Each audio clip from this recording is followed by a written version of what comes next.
ሰላም ሰላም ዩናይትዳውያን እንዴት ናችሁ? ቤተሰቦቻችን ተገኘን። ዛሬም የእንግሊዝ ፕሪምየር ሊግ ጨዋታዎች ትላንት ተደርገው ነበር እና አንዳንድ ጨዋታ ውጤቶች ለዩናይትድ ጠቃሚ ሆኗል። እነሱን እናያለን። ዩናይትድ ቀጣይ ደግሞ የሚያገኘው ሊድስ ዩናይትድን ነው ታውቃላችሁ። እና የሊድስ ዩናይትድ ጨዋታን በተመለከተ ቀደም ብለን እንግዲህ ከዛሬ ጀምሮ ጨዋታውን የምናደርገው እሁድ ነው። መረጃ ማድረሳችንን እንቀጥላለን ማለት ነው። ይሄ አንደኛው ነው። ሌላው ወደ ማሬስካ እና ሮማን አሞሪምን ሁኔታ እያያያዘን እናወራለን። ምክንያቱም ማሬስካ ወደ ዩናይትድ ተብሎ ተወርቷል። አሞሪም ራሱ ወደ ቼልሲ የሚሉ ወሬዎችም አሉ። ሁለቱም ግን የመሆን እድላቸው በጣም ጠባብ ነው። ፕላስ ትላንት ከሚታመኑ የዜና ምንጮች ስለዚህ ሁኔታ የተነገረው ነገር አለ። እነኛን ነገሮች ነው በግልጽ ዛሬ የምነግራችሁ ማለት ነው። ምላሽ ታገኙበታላችሁ በዚህ ጉዳይ። ዩናይትድ ዝውውሮችን በተመለከተ ደግሞ ከክለቡ ሊለቁ ስለሚችሉ ሁለት ተጫዋቾች ኮቢ ሜኖ እና ማኑኤል ኦጋርቴ የተሰማ ዜና አለ። ይህንን ዜና እናደርሳችኋለን። ወደ ክለቡ ሊመጡ ይችላሉ ስለተባሉ የአማካይ ክፍል ተጫዋቾች ወይንም ደግሞ ዩናይትድ የአማካይ ስፍራ ተጫዋች ስለሚያስፈርምበትም ሁኔታ ድሉን በተመለከተ ከምናምናቸው የዜና ምንጮች በተለይ ቤን ጃኮብስ እና አንዲ ሚተን የተነገሩ መረጃዎች አሉ። እነኚህን መረጃዎች ወደ እናንተ የምናደርስ ነው የሚሆነው። በጣም ወሳኝ ናቸው። የዳይሞንዴን ዝውውር በተመለከተ ዩናይትድ የዝውውሩን እንቅስቃሴ ለማድረግ አንድ ቅድመ ሁኔታ አስገብቷል። ብዙ ክለቦች ይፈልጉታል፣ ግን ዩናይትድ ይሄን ልጅ ለማስፈረም ስለፈለጉ ብቻ አሁን አይንቀሳቀሱም። እነኚህ ቅድመ ሁኔታዎች ሲሟሉ ነው የሚንቀሳቀሱት ተብለዋል። ምንድናቸው? እነሱን የምንነግራችሁ ይሆናል። ከዩናይትድ ጋር ስማቸው የተነሱ ተከላካዮችም አሉ። በዝውውር እነኚህ ተከላካዮች ማናቸው የሚለውን እናያለን። አብራችሁን ቆዩ ቤተሰቦች። ቪዲዮን ላይክ ማድረጋችሁን አትርሱ። መልካም ቆይታ።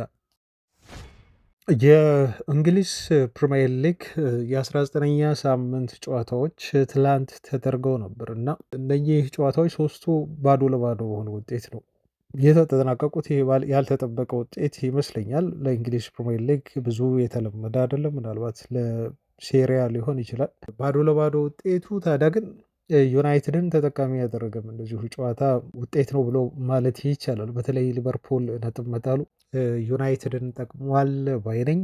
እንዲሁም ሰንደርላንድ ራሱ አሁን እኮ የዩናይትድ ተፎካካሪ ሆኗል። 7ኛ ደረጃ ላይ ነው አይደል የተቀመጡት። ስለዚህ ወደ አውሮፓ መድረክ ለመቀላቀል ዩናይትድን ይፎካከራሉ ማለት ነው። ኤኒዌይስ አሁን የማንቸስተር ዩናይትድ ተቀናቃኝ የሆኑት ለአውሮፓ መድረክ የሚፎካከሩ ቡድኖች ነጥብ የጣሉበት ቀን ነው ማለት ነው። አቻ መውጣታቸውን ተከትሎ ሁል ጊዜም ቢሆን እድል አለ የምንለው በምክንያት ነው። ቤተሰቦች ዩናይትድ እድል ይፈጠርለታል ያመክናል። ሌሎች ቡድኖች ደግሞ እንደዚሁ ለዩናይትድ እድል ይሰጡታል እና መልሶ አሁን ደግሞ ማንሰራራትና ወደ ቶፕ ፎር ለመግባት ጥረት ማድረግ ይሆናል ማለት ነው እንጂ ሊቨርፑል እንደው ቢያሸንፍ ኖሮ ትላንት በሊጉ ከዩናይትድ በ6 ነጥብ መብለጥ ይችል ነበር። ግን ይሄንን ማድረግ አልቻለም። ቡድኑ አሁንም 33 ነጥብ ላይ ሊቨርፑል ተቀምጧል ማለት ነው። ከዩናይትድ በ6 ነጥብ የሚርቀበትን እድል ነው በአንፊልድ ትላንት ያመከነው። አሁን ትልቁ ጉዳይ ከሊቨርፑልን በአንፊልድ ነጥብ ያስጣለው ቡድን ሊድስ ዩናይትድን ደግሞ ዩናይትድ ቀጣይ ይገጥማል ማለት ነው እና አዌ ነው የምንጫወተው ቤተሰቦች። ሊድስ በጣም ጠንካራ ቡድን እየሆነ መጥቷል። የፊታችን እሁድ ነው ጨዋታውን የምናደርገው። የምሳ ሰዓት የ9 ሰዓት ከ30 ጨዋታ ነው። ዩናይትድ ከሊድስ ጋር ይህን ጨዋታ ሲያደርግ ታዲያ ለዩናይትድ ቀላል ፈተና እንደማይሆን ጨዋታው በጣም ግልጽ ነው። በተለይ ሜዳቸው ላይ በጣም ስትሮንግ ናቸው ሊድስ ዩናይትዶች። በዚህ ሲዝን ጥሩ ፎርም ላይ እንግዲህ ዘንድሮ አድገው ዘንድሮ ጥሩ ፐርፎርም እያደረገ ያለ ቲም ነው። ያለፉት 6 ጨዋታዎቻቸውን ደግሞ ሊድሶች አልተሸንፉም ማለት ነው የትላንቱን ጨዋታ ጨምሮ። ውጤታቸውን ስናያለፉትን 6 ጨዋታዎች ሊድስ ዩናይትዶች ያደረጓቸውን በጣም አስደናቂ የሆኑ ውጤቶችን አስመዝግበው ነው እዚህ የደረሱት። ለምሳሌ ከሊቨርፑል ጋር የቀርቦ ባዶ ለባዶ አለ ትላንት። ሰንደርላንድ ዘንድሮ ጠንካራ ቡድን ነው እና ሰንደርላንድን አዌ ገጥመው አንዳቻ ያጠናቋል። ክሪስታል ፓላስን በሜዳቸው እንዲሁ 4-1 ያሸነፉበት ጨዋታ አለ። ከብሬንትፎርድ ጋር እንዲሁ አዌ ወጥተው አንድ አቻ ያጠናቋል። ከሊቨርፑል ጋር ደግሞ የሚያስገርመው ሁለቴ ነው ነጥብ የተጋሩት።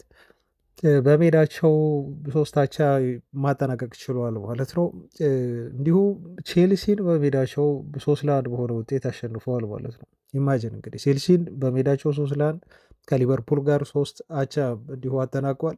እንዲሁም ክሪስታል ፓላስን 4-1 በሆነ ውጤት ሊድስ ዩናይትዶች ማሸነፍ ችሏል ማለት ነው። እና የማንቸስተር ዩናይትድ ጨዋታ በጣም ትልቅ የሆነ ጥረት ይፈልጋል። 3 ነጥብ ማግኘት ካለብን ከሊድስ ዩናይትድ ፐርፌክሽኑ ላይ ነው መሆን ያለበት ማለት ነው። ኦፍኮርስ አውቃለሁ ዩናይትድ እንደዚህ አይነት ጠንከር ያሉ ቡድኖች ሲመጡ፣ ጠንከር ያሉ ጨዋታዎች ሲሆኑ ቲሙ በጣም ጠንክሮ ይጫወታል እና በዛም ጨዋታ ላይ ዩናይትድ ማያሸንፍበት ምክንያት የለም። ምክንያቱም ሌሎች ጠንካራ የሆኑ በዚህ ሲዝን ትላልቅ ቲሞችን ሜዳውም ላይ ከሜዳውም ውጭ ዩናይትድ ሲያሸንፍ ወይ በጣም ጥሩ ሲጫወት ተመልክተናል እና የሊድሱ ጨዋታ ግን እንደ ወልቭስ አይነት የአሰልጣኙ የሴሌክሽን ስህተት የሚፈጸም ከሆነ የቀየር ስህተት፣ የፖዚሽን መረጣ፣ የፎርሜሽን መረጣ ስህተት የሚከወን ከሆነ ተጫዋቾቻችን በጣም ይሄ ሎ በሆነ ሜንታሊቲ የሚገቡ ከሆኑ ጨዋታውን ዩናይትድ ለማሸነፍ እንደሚከብደው ግን በቀላሉ መረዳት ትችላላችሁ። እና ቀጣይ ተጋጣሚያችን ሊድስ ዩናይትድ ቀላል ቲም አይደለም፣ አዌ በተለይ መሆኑን ተከትሎ ኦፍኮርስ ዘንድሮ ግን ዩናይትድ እንደውም ከሜዳ ውጭ የሚሻለው ይመስለኛል በኦልትራፎርድ ከመጫወት ይልቅ። ቀጣይ እሁድ እንግዲህ ከዚህ ጨዋታ 3 ነጥብ እንጠብቃለን። ቢያንስ በወልቭሱ የተከፋውን የዩናይትድ ደጋፊ እንደሚክሱ ነው ተጫዋቾቻችን ጠንክረው በመጫወትና ውጤታማ ሆኖ ከሊድስ ነጥብ በመውሰድ ደጋፊ ሊክሱ እንደሚችሉ መገመት የምንችለው።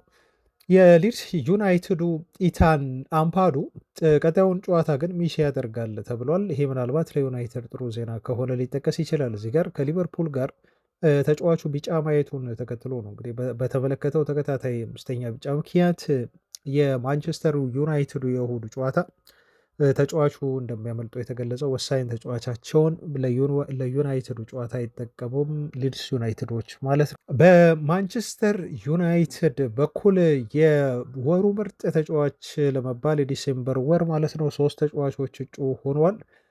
ማቲያስ ኩኛ አንዱ ነው።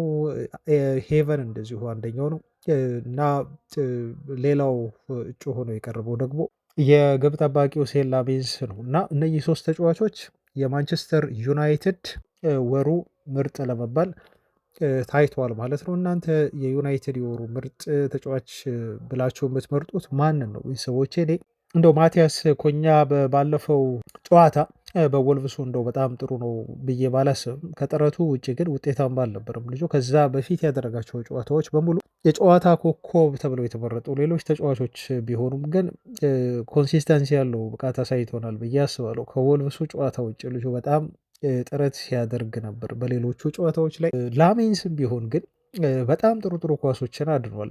በተለይ ባለፈው ጨዋታ ዕለት ከወልቭስ ጋር ዩናይትድን እሱም ነው አንድ ተሸክሞ የወጣው እንጂ ቲሙ ሊሸነፍ ይችል ነበር። ሄቨንም በመከላከል ደረጃ በጣም ጥሩ ብቃት ነው ያሳየው እና መምረጥ በጣም ይከብዳል። ብቻ እነኚህ 3 ተጫዋቾች የዩናይትድ የወሩ ምርጥ ለመባል ስማቸው ተነስቷል። የማንቸስተር ዩናይትዱ ታዳጊ ተጫዋች ከተሰጠበት ከውሰት ውል አቋርጦ እንዲመጣ በዩናይትድ ጥሪ ቀልቦለት ተጫዋች ወደ ዩናይትድ ተመልሷል ተብሏል። በዌስት ብሮሚች ነበረ ተጫዋቹ በውሰት የተሰጠው። ኮሊየር ተብሎ ይጠራል። ይህ የአማካይ ስፍራ ተጫዋች በዩናይትድ ቡድን ውስጥ ባለፈው ሲዝን ጥቂት የመጫወት እድል አግኝቶ ነበር። ተጫዋቹ ግን በውሰት ክለቡን መለቀቁ ጠቃሚ ነው ተብሎ ስለታሰበ ዩናይትድን እንዲለቅና የሻምፒዮንሺፑን ክለብ ዌስት ብሮሚችን እንዲቀላቀል ተደርጎ ነበር። ግን አሁን ዩናይትድ ባለበት የአማካይ ክፍል ችግር ምክንያት የተጫዋቾች እጥረት መልሶ ሊጠራውና ዩናይትድ ልጁን ሊጠቀመው አቅዷል በቀሪ ጨዋታዎች ተብሎ ነው የተገለጸው። ስለዚህ ኮሊየር የውሰት ጊዜውን አቋርጦ ወደ ማንቸስተር ዩናይትድ ተመልሷል ማለት ነው። የማንቸስተር ዩናይትድ ታዳጊ ተጫዋቾች ግን አሁን የመወያያ ርዕስ ሆነዋል። በተለይ ከወልቭሱ ጨዋታ በኋላ ተቀይረው የገቡ የዩናይትድ ተጫዋቾች ብዙም ውጤታማ አይደሉም። ለምሳሌ ፍሌቸር ልጅ አንዱ ነው። እንደተጠበቀው አይደለም። መጥፎ ላይሆን ይችላል፣ ግን ጊዜ እንደሚፈልግ በጣም ጫና ውስጥ ዩናይትድ እያስገባቸው እንደሆነ ነው አሁን እየተገለጸ የሚገኘው። ምክንያቱም ቲሙ ተጫዋቾች በሳሱበት ጊዜ እንደዚህ በጣም ደካማ በሆነበት ጊዜ ታዳጊዎችን መጠቀም ይበልጥ የእነሱን ሞራል ሊጎዳ ይችላል ተብሎ ስለሚታሰብ ነው። ብዙ የዩናይትድ ተሰጥኦ ያላቸው ታዳጊ ተጫዋቾች አሉ። ግን ይህንን የክለቡን የማሸነፍ ኃላፊነት በእነኚህ ልጆች ጫንቃ ላይ መጣል አግባብ አይደለም። በደንብ በተረጋጋ በደንብ ሴትልድ በሆነ ውጤታማ በሆነ ቡድን ውስጥ ነው እነሱን በብልጠት መጠቀም እንጂ እንደዚህ አስቸጋሪ በሆነ ሁኔታ አሞሪም ባይጠቀማቸው የሚሉ ሀሳቦች ተነስተዋል። ባለፈው ቤንች ላይ ከነበሩ ከባይንደር ውጭ አብዛኞቹ የዩናይትድ ታዳጊ ተጫዋቾች እንደነበሩ ታስታውሳላችሁ። በነገራችሁ ላይ በ2025 6 የዩናይትድ ታዳጊ ተጫዋቾች በሩበን አሞሪም የመጀመሪያ የመሰለፍ ዕድል ተሰጥቷቸዋል። ለምሳሌ ስንጠቅስ አንዱ የቺዶ ኦቢ ጉዳይ ነው። ይሄ ልጅ እንግዲህ የመጫወት ደቂቃ እያገኘው ከቶተናም ጋር ስንጫወት ነው ፌብርዋሪ 16 2025። ከዛ ውጪ ሃሪ አማስ አለ። ይሄም ልጅ የመጀመሪያ ጨዋታውን ከሌስተር ሲቲ ጋር በፕሪሚየር ሊግ ስንጫወት አድርጓል። ታይለር ፍሬድሪስከን የተባለው ተከላካይም እንዲሁ ከወልቭስ ጋር ስንጫወት የመጀመሪያ ጨዋታውን አፕሪል 20 ላይ ነው ያደረገው። ጃክ ፍሌቸር ደግሞ የፍሌቸር ልጅ በቅርቡ ነው እንግዲህ ከአስቶን ቪላ ጋር በፕሪሚየር ሊግ ባደረግነው ጨዋታ የመጀመሪያ ጨዋታውን ያደረገው። ሼ ሌሲም እንደዚሁ በተመሳሳይ በቪላ ጨዋታ የመጀመሪያ ጨዋታውን ሲያደርግ፣ በባለፈው በወልቭስ ጨዋታ ደግሞ ማንታቶ የተባለው ተጫዋች የዩናይትድ የመጀመሪያ ጨዋታውን ማድረግ ችሏል። ከወልቭስ ጋር ስንጫወት ተጫዋቹ ከገባ በኋላ ግን ዝግጁ እንዳልነበረ በአይምሮም ሬዲ የሆነ ተጫዋች እንዳልነበረ ነው የ17 ዓመቱ ታዳጊን የተመለከትነው። ለዛ ነው አሞሪም ጥንቃቄ ማድረግ አለበት የዩናይትድ ታዳጊ ተጫዋቾችን ሲያሰልፍ ተብሎ እየተገለጸ የሚገኘው። የሩበን አሞሪም ቅየራም በወቅቱ ዘርኪዜን ማስወጣቱ እና እንዲሁ ታዳጊውን የፍሌቸር ልጅ ጃክ ፍሌቸር ማስገባቱ ወቀሳ እንዳስከተለበት ታስታውሳላችሁ። የዩናይትድ ታዳጊዎች ቤተሰቦቻችን እነሱ መጫወት ይፈልጋሉ። ለምሳሌ ከአማስ ጋር ሩበን አሞሪም የገባበትን እሰጥ አገባ ታስታውሳላችሁ። ተጫዋቹ በሼፊልድ ዌድነስዴይ ጥሩ ጊዜ እያሳለፈ አይደለም ብሎ ሩበን አሞሪም ለጋዜጠኞች አስተያየት ከሰጠ በኋላ ተጫዋቹ የወሩ ኮከብ ተብሎ በክለቡ የተመረጠበትን ሽልማት ይዞ ኢንስታግራም ላይ ለአሞሪም ምላሽ ፖስት ማድረጉን፣ እንደዚሁም ቺዶ ኦቢ በታችኛው የዩናይትድ የ21 ዓመት በታች ቡድን ውስጥ እንኳን እየተሰለፈ አይደለም በቋሚነት ብሎ አሞሪም ለጋዜጠኞች ምላሽ ከሰጠ በኋላ ቺዶ ኦቢም ዩናይትድ የሚለውን ስሙን ባዮ ላይ ያለውን ስም ተጫዋቹ ማስወገዱ የተጫዋቾቹን ቅሬታ የሚገልጹ ናቸው። አሰልጣኙ ትኩረት እየሰጠን አይደለም ብሎ ማለት ነው። እንዲህ ደግሞ አሞሪም አምጥቶ ሲያሰልፋቸው በኋላ ላይ ደግሞ ተጫዋቾቹ ሬዲ እንዳልሆኑ እንመለከታለን እና በተጫዋቾቹ በኩል ጉጉት አለ። በአሰልጣኙ በኩል ደግሞ የቡድን የስኳድ እጥረት ስላለ ግዴታ ተጫዋቾቹን መጠቀም አለ። ግን ደግሞ ሲሰራ አናየውም ማለት ነው። ግን እነኚህ ልጆች በደንብ በአይምሮ ረገድ በተለይ መዘጋጀት እንዳለባቸው ችሎታ ስላለ ብቻ እንደው ሜዳ ላይ ወጥቶ ውጤታማ መሆን እንደማይቻል በቅርቡ በደንብ አድርገው ያሳዩን ይመስለኛል። ከዛ በኋላ አማስም የፖስተውን ፖስት እንደዚሁ እንዳጠፋ ነው የተነገረው። በዚሁ ስለ ሩበን አሞሪም ቆይታን የተመለከተ የማረጋገጫ ዜናን ብለው እሱን ላድረሳችሁ። ትላንት ኢንዞ ማሬስካ ከቼልሲ ተሰናብቷል። ዜና ስንነግራችሁ ነበር፣ እኛ ቀደም ብለን ነበር ያዘጋጀ። ኢንዞ ማሬስካ የመልቀቅ ዕድሉ ሰፊ እንደነበረ ገልጸን አንድ ፍላጎት አለው ይሄ አሰልጣኝ ዩናይትድ መቶ ዩናይትድ እንደው አሰልጥነን የሚል ጥያቄ የሚያቀርቡለት ከሆነ ሩበን አሞሪም የሚሰናበት ከሆነ ዩናይትድን ለመያዝ ዝግጁ ነው ብለን ነበር ዜና የሰራንላችሁ። ይሄ ዜና ብዙ መነጋገሪያ ሆኗል እና ምናልባት አሞሪምን ሊተኩ የዩናይትድ ሰዎች ሳያስቡ አይቀርም በዚህ ሰውዬ የሚል ሩመር እንዲነሳ ነው ያደረገው። ለዚህ ሩመር ፋብሪሶ ሮማኖ ምላሽ ሰጥቶበታል። የምናምነው ቤን ጃኮብስም ያለው ነገር አለ፣ እሱን ነግራችኋል። ከዛ በፊት ግን ስለ ኢንዞ ማሬስካ እንደው አንዳንድ ነገር ልበልና ለምን ተባረረ ከዩናይትድ ውጭ ቢሆንም ግን ምክንያቱም ስነግራችሁ በጣም የሚያስገርም ነው። ለምሳሌ አሁን አንደኛው የጋርናቾ ጉዳይ ተነሳ። ጋርናቾ በማሬስካ ፍላጎት የመጣ አይደለም። ቼልሲ ሞዴሉን ታውቃላችሁ፣ ታለንት ያላቸውን ተጫዋቾች ያመጣል። ትንሽ አሳይቶ መሸጥ ነው የሚፈልገው ቼልሲ። አምቢሽን ያለው ቲም አይደለም፣ አትራፊ ነው። ብዙ ተጫዋቾችን ማስፈረሙ አምቢሽን ያለው የሚያስብል አይደለም። እነሱ የያዙት ቢዝነስ ነው። አሁን እነ ቶድ ቦሄል በቼልሲ ቤት እና ማሬስካን ኢቭን አላናገሩትም የተባሉ አድቫይስ አልጠየቁትም። ይምጣ ይምጣም አላሉትም። አሰልጣኙ ፍላጎቱ የሆነ አይመስለኝም። ያለ አሰልጣኙ ፍቃድ ብቻ ነው ተጫዋቹ ወደ ቼልሲ እንዲመጣ ያደረጉት ተብሎ ተገልጿል። ይሄ አንድ ነገር ነው ለአሰልጣኙ ስንብትና ለቦርዱ መቃቃር ምክንያት የሆነው ተብሎ የተነገረው ነገር ማለት ነው። ሌላው ትልቁ ነገር የቼልሲ ክለብ ምን ያህል ለቢዝነስ እንደመጣና ክለቡን እንደገዙ እነ ቶድ ቦሄል የሚያመላክተው ኮል ፓልመርን በተደጋጋሚ ጊዜ ማሬስካ ቀይሮ እንዲያስወጣው ይነግሩት ነበረ ነው የተባለው። በጣም ኢኮኖሚካሊ ልጁን ሜዳ ላይ ቆጥቦ እንዲጠቀመው የሜዲካል ስታፍ አባላት የቼልሲም ይሄን ነገር ይደግፉት ነበር ተብሏል። ተጫዋቹ በዚህ ሲዝን ቼልሲን ብዙ አላገለግልም እንደምታውቁት በጉዳት ምክንያት እና ይሄ የሆነው ከበቂ በላይ ተጫዋቹን ሜዳ ላይ ቆይተሃል፣ አጫውተኸዋል። መቀየር ባለብህ ሰዓት እና የሜዲካል ቡድን አባላት ተጨማሪ ጨዋታ ባደረገ ደቂቃ በቆየ ቁጥር እንዲሁ ጉዳት ሊደርስበት ይችላል፣ ልጁን አስወጣው ብለው ምክር ቢሰጡትም ግን ማሬስካ አልተቀበለም እና ተጫዋቹን መጠቀም ነው የመረጠው። በዚህ ምክንያት ነው ይሄም ጉዳይ አላግባባቸውም ተብሎ የተገለጸው።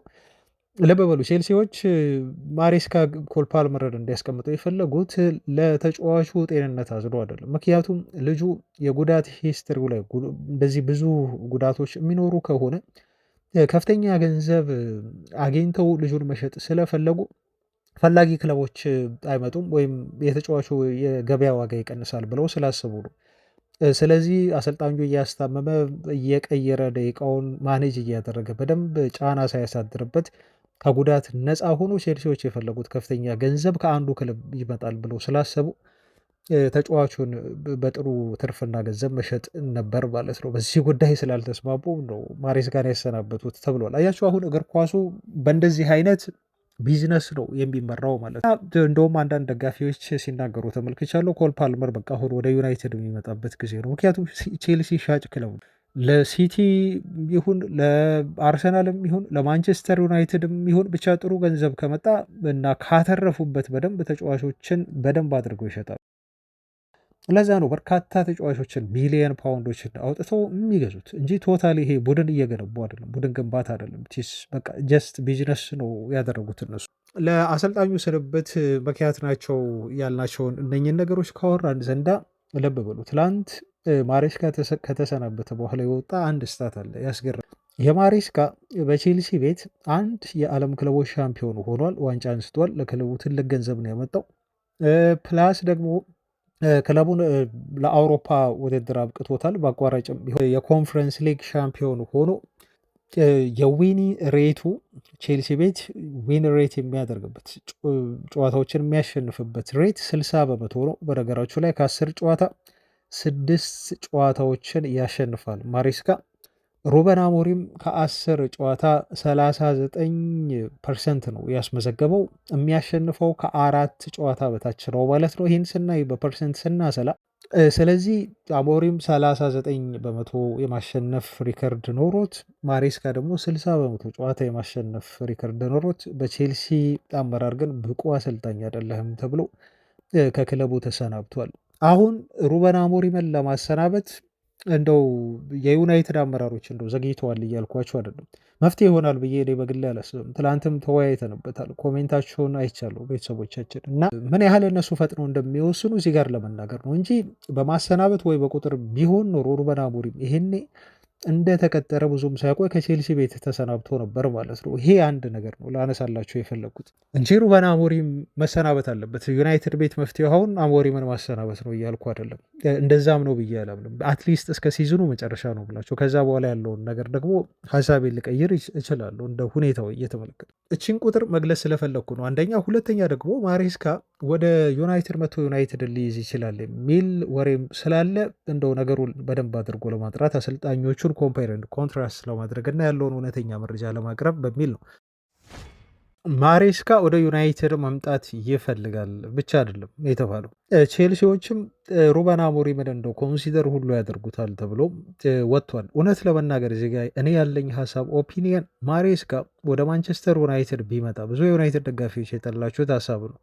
ቢመጣ ከሩበን አሞሪም የባሰ ውጤት ነው የሚያስመዘግበው፣ ምንም ጥያቄ የለውም። ሩበን አሞሪም ደግሞ ወደ ቼልሲ ቢያመራ ከማንቸስተር ዩናይትድ የተሻለ ውጤት ሊያስመዘግብ እንደሚችልም ደግሞ እንዲሁ ገምታለሁ። ምክንያቱም ከቼልሲ እና ከዩናይትድ አንጻር ያለውን ስኳድ ሳነጻጸር የቼልሲ ስኳድ ከዩናይትድ በጣም በብዙ እጥፍ የተሻለ ነው። በጣም የስኳድ ጥልቀት ያለው ቲም ነው ቡድኑ። ስለዚህ አሞሪም ብዙ አማራጮችን ያገኛል። ለሚፈልገው አጨዋወት ወይ ለሚስማማው የጨዋታ ሲስተም የሚስማሙ ተጫዋቾችን ሰሌክት ማድረግ ይችላል ከብዙ ተጫዋቾች። ዩናይትድ ጋር ግን ግማሽ እንኳን አማራጭ አለው ብዬ አላስብም ሩበን አሞሪም። ስለዚህ በአጭሩ እኔ የማሬስካ የዩናይትድ ቅጥርና ፍላጎት ወሬ ለዩናይትድ ፍጹም ቢሆንና የሚስማማ አይደለም። ሩበን አሞሪም ከማሬስካ የተሻለ ይሰራል ብዬ አላስብም፣ የባሰ ነገር እንጂ ማለት ነው። እና ሩበን አሞሪም የተሻለ አሰልጣኝ እንደሆነ ነው እኔ በግሌ የማስበው ማለት ነው። አሁን ይህን ሀሳቤን እዚህ ላይ ካነሳው ዘንዳ ፋብሪሶ ሮማኖ ምን አለ ስለዚህ ጉዳይ የሚለውን ስናይ በዚህ ሩመር ጉዳይ ምንም የሰማሁት እውነታ የለም ከክለቡ የቅርብ ሰዎች ወይም ከክለቡ ምንጮች። ሩበን አሞሪም በማንቸስተር ዩናይትድ አሁንም እንደሚደገፍ ነው መረጃው ያለኝ ብለዋል። እና የክለቡ አመራር አሞሪምን ለመደገፍ አሁንም ቢሆን ዝግጁ ነው። በዝውውርም ሆነ አሰልጣኙ እንዲቆየና በዩናይትድ ቤት ውጤታማ እንዲሆን ለማድረግ የቻሉትን በሙሉ ያደርጋሉ እንጂ ከአሰልጣኙ ጋር ለመለያየት እየሰሩም አይደለም፣ ምንም አይነት እንቅስቃሴም እያደረጉም አይደለም ብሏል። እና ይሄ በጣም አንድ ጥሩ ዜና ይመስለኛል። አሞሪም ይቆያል የሚለው ነገር በዚህ ስቴጅ ላይ አለ። ደግሞ እኔ እንደተነገረኝ ከሆነ በማንቸስተር ዩናይትድ እና በኢንዞ ማሬስካ መካከል ምንም አይነት ወሬ የለም፣ ንግግር የለም፣ ድርድር የለም፣ መረጃው የለኝም ብሏል። ዩናይትድ ትኩረቱን የሚያደርገው ሩበን አሞሪምን ስለመደገፍ ብቻ ነው እና አሰልጣኙን በዚህ ሰዓት የማሰናበት ልብ ብሉ፣ በዚህ ሰዓት ነው ያለው እንጂ በሲዝኑ መጨረሻ ወይ ይሄ ሲዝን ካለቀ በኋላ አይደለም። በዚህ ሰዓት የማሰናበት ምንም ፕሮግራምና እቅድ የለውም። ግን አለ ፋብሪሶ ሮማኖ፣ ግን በእግር ኳስ የወደፊቱን ነገር መተንበይ አንችልም ሲልም ደግሞ እችን ነገር አክሏል ማለት ነው። በዚህ ሰዓት ማለቱ አነጋገሩ ይኸው አሁን በግልጽ ለማስቀመጥ ቤተሰቦች እስከ ሲዝኑ መጨረሻ ድረስ በዩናይትድ ቤት የመቆየቱ ዕድል ሰፊ እንደሆነ ነው የተናገረው። በት ኢን ደ ፊውቸር ግን ምንም ነገር ሊከሰት ይችላል። ይሄ ሲዝን ኦልሬዲ ካለቀ በኋላ ግን ምንም ነገር ሊከሰት ይችላል። ምንም አይነት ውሳኔ ዩናይትድ አመራሮች ሊመጣ ይችላል ማለት እና ይሄን ይመስላል። ይሄ በዚህ መልኩ ነው ምሳሌ ሰጥቶ እሱ ያስረዳው እንጂ የአሰልጣኙ ሚዞ ማሬስካ ወደ ዩናይትድ ስም መያያዝ በዚህ ሰዓት በተለይ የሚታሰብ አይደለም። ተራሩ መር ነው ማለት ነው። ሲዝኑ ካለቀ በኋላ ግን የምናውቀው ነገር የለም። አንድ ግን እኔ የክለቡን አመራሮች እንደሆን እንድታዘብ ያደረገኝ መረጃ ሰር ጂም ራትክሊፍ አሁንም ቢሆን የዩናይትድ ባለው ስኳድ ምናልባት የአውሮፓ ሻምፒዮንስ ሊግ እናልፋለን እና ቡድኑ ወደ አውሮፓ ሻምፒዮንስ ሊግ ገብቶ የማጠናቀቅ እድል አለው እና ብቃቱ አለው አሁን ባለው ስኳድ ብቻ ዩናይትድ ብሎ ያስባል ራትክሊፍ ተብሎ ተነገረ። እና አሁን ለዚህ ሀሳቡና ለዚህ አስተሳሰቡ ራትክሊፍ እንደው እስር የሚገባው ሰው እኮ ነው። ቤተሰቦቻችን ይህን ዜና እና ይህን መረጃ ስሰማ ቤን ጃኮብስ ነው ይሄን ያለው። ደግሞ እንደው ከማምናቸው ጋዜጠኞች ሩመር ነው ብዬም እንዳልወስደው ማለት ነው። እና ሰር ጂም ራትክሊፍ አሁን ያለው የማንቸስተር ዩናይትድ ስኳድ ተጫዋቾች ስብስብ ወደ አውሮፓ ሻምፒዮንስ ሊግ ለመግባት እና አውሮፓ ሻምፒዮንስ ሊግ ለማለፍ በቂ ነው ብሎ የሚያስብ ከሆነ ስለ እግር ኳስ አያውቅም ማለት ነው። እና ዩናይትድ አሁን በማን እጅ እንደወደቀ ትልቅ ጥያቄ ነው የማነሳው። በጣም የሚያስገርም እምነትና አስተሳሰብ ነው ይሄ ካለው ማለት ነው። እና ራትክሊፍ አሁን ያምናል ማለት ነው። ፕራይቬትሊ በይፋ ባይናገሩም ይሄ ክለብ ከፊል ባለቤት በይፋ ባይናገሩም ዩናይትድ ቶፕ ፎር ማጠናቀቅ አለበት ብሎ ለአሰልጣኙ እንደው መመሪያ ባይሰጥም ግን በውስጡ ያው ፕሪሚየር ሊጉ ታውቃለች ኮታው ይጨምራል እና እስከ 5ኛ ዩናይትድ ከጨረሰ ሻምፒዮንስ ሊግ የመሳተፍ እድል አለው እና ይሄን ለማሳካት አሁን ያለው የዩናይትድ ቡድን በቂ ነው ብሎ ግን ያምናል። ይሄ በጣም ሾኪንግ የሆነ ዜና ነው እና ምክንያቱም ይሄ የሚሆን ነገር አይመስልም ማለት ነው። የትኛውም ተራ ዩናይትድ ደጋፊ አሁን ይረዳል ዩናይትድ ምን ያህል እንደሚቸገር፣ ዩናይትድ ምን ያህል ቶፕ ፎር ወይ ቶፕ ፋይቭ ገብቶ ለማጠናቀቅ ብዙ ፈተና እንዳለበት እና በጣም ሊፈተን እንደሚችል ወይም ደግሞ በጣም ጠንክሮ ከዚህ ተሻሽሎ መቅረብ እንዳለበት ቡድኑ የትኛውም የእግር ኳስ ቤተሰብ የሚረዳው ነው። ዩናይትድ ያለበት ወሳኝ የሆነ አንገብጋቢ የሆነ ክፍተት እንኳን ይሄ ስለ ኳስ ቀን በቀን የምንከታተል ወይ የምታዩ የሚታዘቡ የእግር ኳስ ቤተሰቦች ቀርቶ ተራ የሆነ አልፎ አልፎ ኳስ ተመልካች እንኳን የሚያውቀው ነገር ቡድኑ ምን ያህል ክፍት እንደሆነ የአማካይ ክፍሉ ፊት መስመር ላይ 4-3 ተጫዋቾችን ብቻ ስላስፈረመ ሰው እንዴት ወደ አውሮፓ ሻምፒዮንስ ሊግ ይገባል ብሎ ሊያስብ ይችላል፣ እንደው ጤነኝነት ካልሆነ በስተቀር አማካይ ክፍሉን በዛ መልኩ ባዶ አድርጎ ትቶ ማለት ነው። እና ይሄ ከቤን ጃኮብስ ይሄን መረጃ ትላንት ሲሰማ እኔ በጣም ነው የገረመኝ። እና ዋናው ትልቁ ነገር ግን አሁን ትልቁ ፖይንታችን ወይ ትልቁ መደምደሚያችን ምንድን ነው? እዚህ ጋር ቤተሰቦች ወደ ሌሎች ነገሮች እንድናመራ ሩበን አሞሪም ይቆያል፣ ማሬስካም አይመጣም። መቼ? አትሊስት እስከ ሲዝኑ መጨረሻ ድረስ አትሊስት። ከዛ በኋላ አናቅም። ፋብሪሶ ሮማኖ እንዳሉ ከዛ በኋላ ምንም ሊከሰት ይችላል እና ማንቸስተር ዩናይትድ ከሩበን አሞሪም ጋር እስከ ሲዝኑ መጨረሻ ድረስ ይቀጥላል ማለት ነው። ወደ ዝውውር ዜናዎቻችን እንለፍና የሜኖን መረጃ እናንሳ። ኮቢ ሜኖ አሁን ወስኗል ተብሏል። እስካሁን ድረስ ከክለቡ ይለቃል የሚል መረጃ ነበር እየወጣ የሚገኘው እና በዚህ ሁኔታ ውስጥ ዩናይትድን ጥሎ እንደማይሄድ ግን አሁን እሱም ቢሆን የተረዳ ይመስለኛል። አይ ቲንክ ምክንያቱም ዩናይትድ ተጫዋች ለመልቀቅ አፎርድ የሚያደርግ ቲም አይደለም አሁን እና ይህ ተጫዋች አሁን በሩበን አሞሪም ስር መጥፎ ጊዜ እያሳለፈ ነው። ኦፍኮርስ ምንም ጥያቄ የለውም።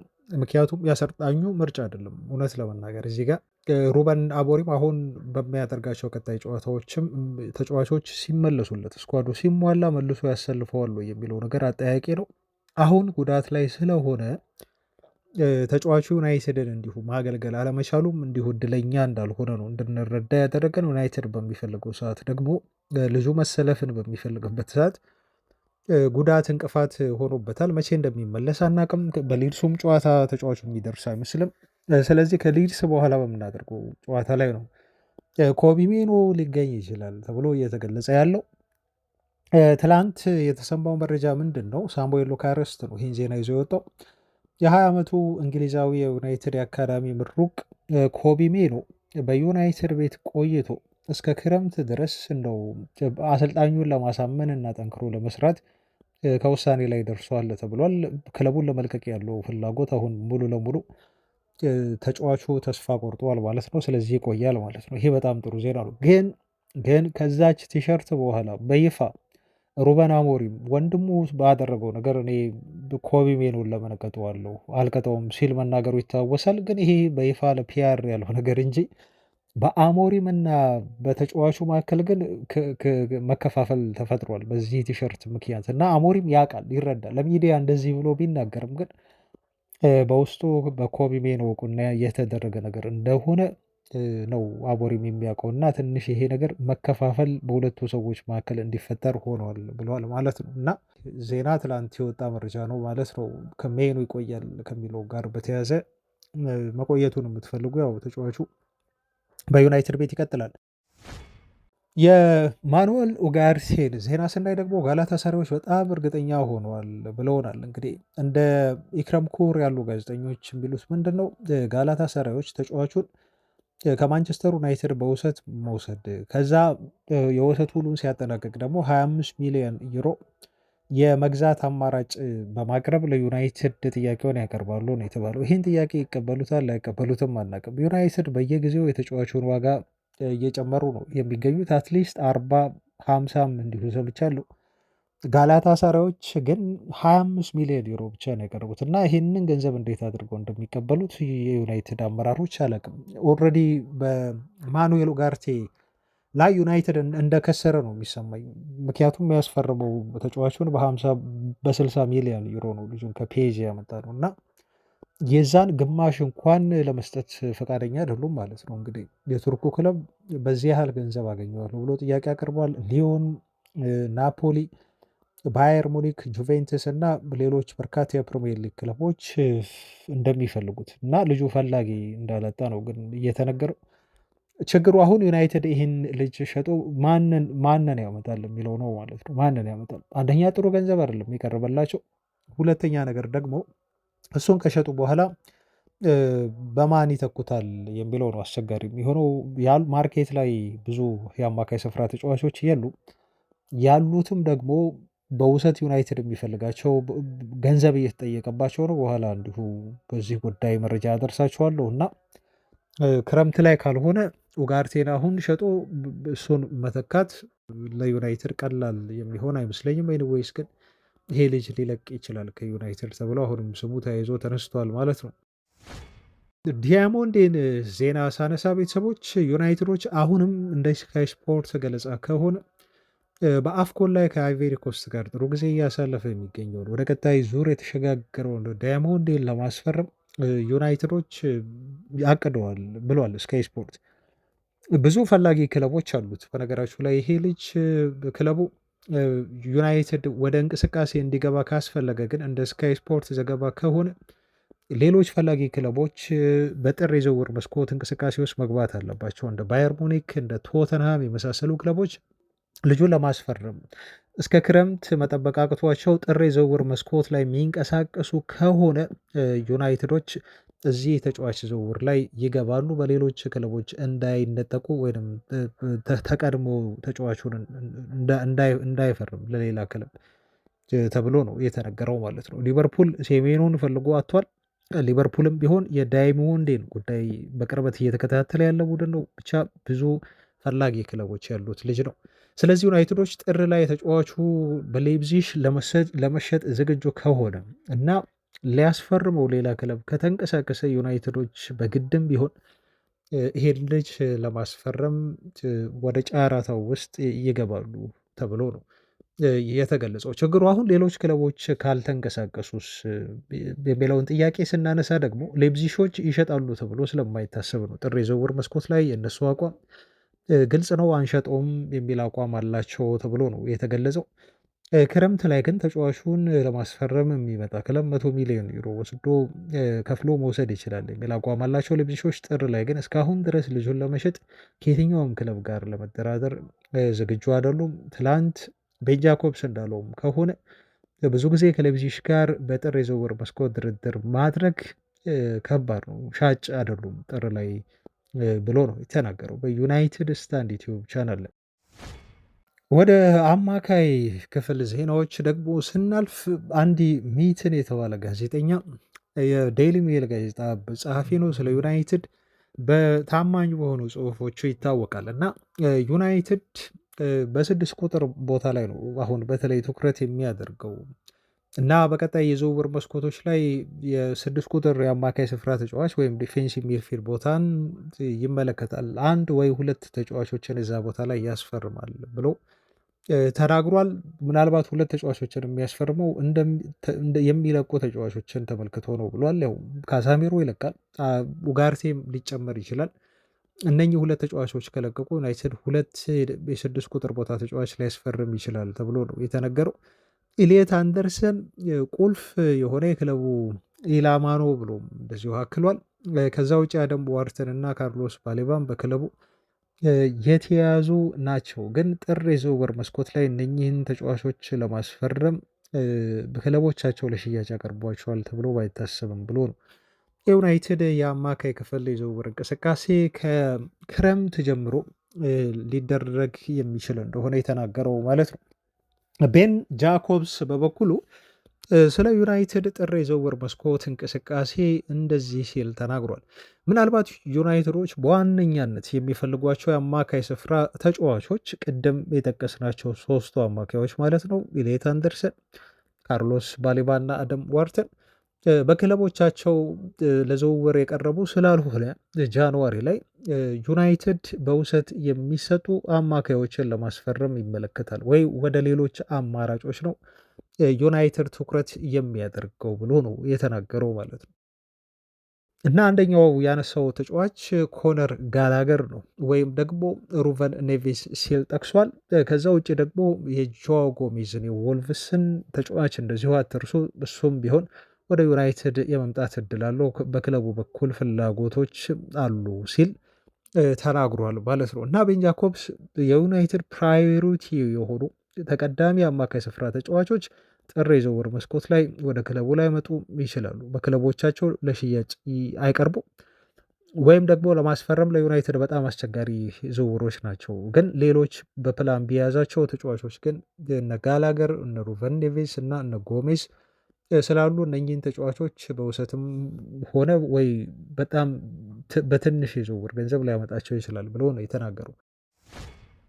ግን ስታዲዮ ዲፖርቲቮ የተባለው የዜና ምንጭ ደግሞ ከወደ ስፔን አትሌቲኮ ማድሪድ ለማንቸስተር ዩናይትድ ፍላጎት ምላሽ ሰጥቷል። በኮነር ጋላገር ጉዳይ በሚል ዜና ይዞ ወጥቷል እና የአትሌቲኮ ማድሪድ ምላሽ የሆነው የውሰት ጥያቄውን አንቀበልም የሚል ነው። የእንግሊዝ ብሔራዊ ቡድን ተጫዋች የሆነው ልጅ ለመልቀቅ ግዴታ የዝውውር ሂሳብ ይፈልጋሉ አትሌቲኮ ማድሪዶች። በቋሚ ሽያጭ ካልሆነ በስተቀር ተጫዋቹን በውሰት አሁንም መሸጥ አንፈልግም የሚል ምላሽ ልክ እንደ ባለፈው ክረምት እንደሰጧቸው ሁሉ አሁንም አቋማቸውን እንዳልቀየሩ ነው አትሌቲኮ ማድሪዶች የተነገረው። ስለዚህ የጋላገርም ጉዳይ በገንዘብ ካልሆነ በውሰት እንደሚከብድ ነው ሪፖርቶች እየጠቆሙ የሚገኙት። ወደ ሩቨን ኔቬስ ዜና ስናመራ ደግሞ የሳውዲው ክለብ ለተጫዋቹ አዲስ ኮንትራት አቅርቦለታል አሁንም ተብሎ ተገልጿል እና እዛው የ2 ዓመት ኮንትራት አቅርበውለት አልሂላሎች ተጫዋቹን በክለባቸው ለማቆየት ከፍተኛ ጥረት እያደረጉ ነው ተብሎ ነው የተነገረው። ትላንት እንደውም ቤን ጃኮብስ እንደተናገረው ከሆነ አብዛኛው የዩናይትድ ስም ከሩቨን ኔቬስ ጋር እየተነሳ ያለው ወኪሉ እንደው ሃይፕ ለመፍጠር ነው በተጫዋቹ ዙሪያ። ትልልቅ የአውሮፓ ክለቦች ልጁ ላይ እንዲፈልጉት ፍላጎት ያላቸውም ክለቦች እንደ ዩናይትድ ጠንከር ያለ የዝውውር ጥያቄ እንዲያቀርቡለት ለማነሳሳት ተብሎ ለማርኬት ሲባል ነው፣ ልጁን ፕሮሞት ለማድረግ ሲባል ነው ጋዜጦች ይሄን ነገር በስፋት እየዘገቡ የሚገኙት ስሙን ከዩናይትድ ወይ ከማድሪድ ጋር እያያያዙ ያሉት እንጂ ክለቦቹ ጠንከር ያለ ሪያል የሆነ የዝውውር እንቅስቃሴ በተጫዋቹ ዙሪያ አድርገው አይደለም ብሎ በዚህ መልኩ ዘግቦታል ማለት ነው። ያው አንዳንድ ጊዜ ኤጀንቶች የሚጫወቱት ነገር አለ። ለምሳሌ ሾርሽ ሜንዴዝ የታወቀ ኤጀንት ነው። ስለዚህ ሌሎች ክለቦች እንዲያስፈርሟቸው ከፈለጉ ሁል ጊዜም ቢሆን በተለይ በብዛት የዩናይትድን ስም ይጠቀማሉ ታውቃላችሁ። ምክንያቱም ሌሎች ተጫዋቾችን በገበያ እያሰሱ ያሉ ክለቦች እንዲያስፈርሟቸው ጥያቄ እንዲያቀርቡላቸው ማርኬቱ ላይ አለን ብሎ ለማለት እና ለማነሳሳት ብለው የሚጠቀሙበት ስትራቴጂ ነው እና እንደሚታመኑ የዜና ምንጮች እንደተወራው ከሆነ ዩናይትድ ቤት ፍላጎት አለ ኔቬስን ለማስፈረም። እሱም በውሰት ነው እየተባለ የሚገኘው። በውሰት ለማስፈረም ፍላጎት አለ፣ ግን ይሄ ፍላጎት ጠንከር ያለ አይደለም እና በጣም እንደተቃረበ ተደርጎ እየተወራ እንዳለው አይደለም። እንደ አንድ ኦፕሽን ነው፣ ሊሆን የሚችል ዝውውር ነው። ግን ሊሆን የሚችለውም የዝውውር መስኮቱ ሊዘጋ ሲል ምናልባት ዩናይትዶች ሊወስዱ የሚችሉት የመጨረሻ አማራጭ ሊሆን ይችላል ተብሎ ነው ማለት ነው በነ ቤን ጃኮብስ እና በተለያዩ የዜና ምንጮች የሚታመኑት የተነገረው ማለት ነው። ስለዚህ በዚህ መልኩ የሩቨን ኔቬስን ጉዳይ ተረዱት። ቤተሰቦች በአልሂላልም አዲስ ኮንትራት እየቀረበለት ነው ልጁ። ምናልባት የተሻለ ደሞዝም ፈልጎ ከአልሂላል ጋር ተደራድሮ እንዲሁ የሚፈልገው የሚሰጡት ከሆነ በዛው ተጫዋቹ ፈርሞ እዛው ሊቆይ የሚችልበት እድል ይኖራል ማለት ነው። ከ300,000 ፓውንድ በላይ ደሞዝ ነው በዛ የሚያገኘው። ምናልባት በአዲሱ ኮንትራት ላይ ድርድሩን እንዲሁ አስከትሎ እዛው ሊቀጥል የሚችልበት እድል ሊኖር ይችላል ማለት ነው እና የዩናይትድ የአማካይ ክፍል የዝውውር እንቅስቃሴዎች እነኝህን ይመስላሉ። ቤተሰቦቻችን እነኝህ ናቸው እንግዲህ አዲስ ነገርም ከተባሉ እየወጡ ያሉ ነገሮች ማለት ነው። አንድ ነገር ግን እዚህ ጋር ሲጨምር ቤን ጃኮብስ ያለው ነገር የዩናይትድን ዋነኛ የዝውውር ኢላማዎችን የተመለከተ ነው እሱ የተናገረው ማለት ነው። አማካይ ክፍል ላይ ቼልሲዎች አሁን የኢሊየት አንደርሰን ፈላጊ ሆነው መጥተዋል። ትላንት አንድ ዜና አድርሻቸዋለሁ። ኢሊየት አንደርሰንን ለማስፈረም ሲቲዎች ተማምነዋል የሚል የቲም ቶክ ዜና ነበር። አሁን ደግሞ ቼልሲዎች ዋርተንንም ያደንቃሉ ኢሊየት አንደርሰንንም ያደንቃሉ ብሏል። እነኝህን ሁለት ተጫዋቾች ካደነቁና ቼልሲዎች ጨረታ ውስጥ ከገቡ አሁን አይታወቅም እኮ ሊቨርፑልም ፍላጎት ሊኖሩ ይችላል። ሲቲም ፍላጎት አሉ፣ ዩናይትድም ይፈልገዋል እና ያቸው አሁን ዩናይትድ ይከብደዋል። ቀጣይ ክረምት ላይ አንዳቸውን ቢያንስ ካልገደለ ጥር የዝውውር መስኮት ላይ እና ካላመጣ በቀጣይ ክረምት ላይ ለማስፈረም ጨረታው ከባድ ነው የሚሆነው በጣም እና የዩናይትድ አቅም ደግሞ ከደሞዝ አንጻር እንደው ተጫዋቾች በጣም ፈልገው ካልመጡ በስተቀር የተሻለ ገንዘብ ማውጣት የሚችሉ ክለቦች ናቸው የሚመጡት፣ የተሻለ ደሞዝ መክፈል የሚችሉ ከዩናይትድ በላይ እና ይበልጡ የዝውውሩን ሂደት ውስብስብ ነው የሚያደርጉበት። ዩናይትድ ማስፈረም በቀላሉ አይችልም። ለዛ ነው አሁን አትሊስት ቢያንስ አንዱን በተለይ ኢሊየት አንደርሰንን እስከ 100 አውጥቶ እኔ ትላንት ሰሞኑን እንደው ከተናገርኩት እኔ እንጃ፣ ግን እስከ 100 ሚሊዮን ፓውንድ ቢሆን ዩናይትድ አውጥቶ ይሄን ልጅ ማስፈረም ካለበት አሁን ነው ማምጣት ያለበት ጥር ላይ። አለበለዚያ ክረምት ላይ ነገሮች ይከብዳሉ፣ ጫራታው ይበዛል ማለት ነው። እና በዚህ መልኩ ነው ቤን ጃኮብስ ቀጣይ የጦርነት ይሆናል በእነኚህ አማካዮች ዙሪያ የሚደረጉ ዝውውሮች በአጠቃላይ ለዩናይትድ ቀላል አይሆኑም ሲል አስተያየቱን የሰጠውና እኔም ያመንኩበት ስለሆነ ይህን ሀሳብ ከእሱ ጋር የምጋራው ማለት ነው። በመጨረሻም ስለ ተከላካዮች የተሰማ አንድ ዜና አለ። እሱን ልንገራችሁ። ወደ ዩናይትድ ሊመጡ ይችላሉ ተብለው ስማቸው የተነሱ የተከላካይ መስመር ተጫዋቾች ናቸው። ከቅርብ ወራት በፊት ዩናይትድ አንድ ሴንተር ባክ ይፈልጋል ተብሎ ዜና መስማታቸው ይታወቃል እና አንድ የክለቡ አመራሮች የለዩት ቦታ ነው ዩናይትድ ተከላካይ ማስፈረም አለበት የሚለው። ምክንያቱም ሃሪ ማጉዌር ኮንትራት አልቋል። ይፈርም አይፈርም የሚታወቅ ነገር የለም። ስለዚህ ክለቡ ወደ ገበያ ይወጣል የሚል እምነት ነበር። አሁን ግን የሄቨንን ብቃት ስለተመለከቱ የዩናይትድ ሰዎች እስከ ሲዝኑ መጨረሻ ድረስ ሄቨን በዚህ ፐርፎርማንስ ይቀጥላሉ የሚለውን ማየት ይፈልጋሉ ነው የተባለው። አንድ ሁለተኛ ይህንን የተከላካይ ፊርማ ሀሳባቸውን ሊያስከልስ የሚችለው የአውሮፓ መድረክና ተሳትፎን ይዞ ክለቡ ያጠናቅቃሉ በሲዝኑ መጨረሻ የሚለው ይህም ይታያል ማለት ነው። እና ሁለቱን ነገር ካዩ በኋላ ነው ተከላካይ ለማስፈረም ወደ ገበያ የሚወጡት። ሄቨን በዚህ ምርጥ ብቃቱ የሚቀጥል ከሆነ ዩናይትድ ተከላካይ ላያስፈርም ይችላል ብለው ዜና ይዘው ወጥተዋል ማለት ነው። ይህን መረጃ ያወጣው አንዲ ሚተን ነው። አለበለዚያ አያስፈርምም ማለት ነው። ሄቨን በዚህ ብቃቱ እንዲሁ የሚቀጥል ከሆነ እና ማንቸስተር ዩናይትድ በአውሮፓ መድረክ ማይሳተፍ ከሆነ ተከላካይ ማስፈረም አያስፈልጋቸውም ዩናይትዶች እንዳሰቡት ከሆነ። ሌላው ግን አሁን በዩናይትድ በኩል ምናልባት ሊመጡ የሚችሉ የተከላካይ ስፍራ እንደዚሁ ፈራሚዎች እንዳሉም እየተገለጸ ነው ያለው። ለምሳሌ አሁን የሬንሱ ጀርሚ ጃኩዌት የተባለው ልጅ አሁንም ስሙ ከዩናይትድ ጋር እየተነሳ ነው የሚገኘው። ይሄ ሴንተር ባክ ነው። ጥር ላይ ይሆናል ተብሎ አይጠበቅም። ምናልባት ለክረምት የዝውውር መስኮት ወደ ዩናይትድ ሊመጣ የሚችል የተከላካይ አማራጫቸው ነው ተብሎ ነው የተነገረው። ከዛ ውጪ ደግሞ ሁለት ፉልባክ ተጫዋቾች አሉ በግራና በቀኝ። እነኚህ ተጫዋቾች አንዱ የስፖርቲንግ ሊዝበኑ የራይት ዊንግ ባክ ተጫዋች ነው እና ሳልቫዶር ብሎፓ ተብሎ ይጠራል። ይሄ አንደኛው ነው። እዚው እንግሊዝ ያለ ለሼፊልድ ዌድነስዴይ እየተጫወተ ያለ ደግሞ ሌፍት ባክ ተጫዋች አለ።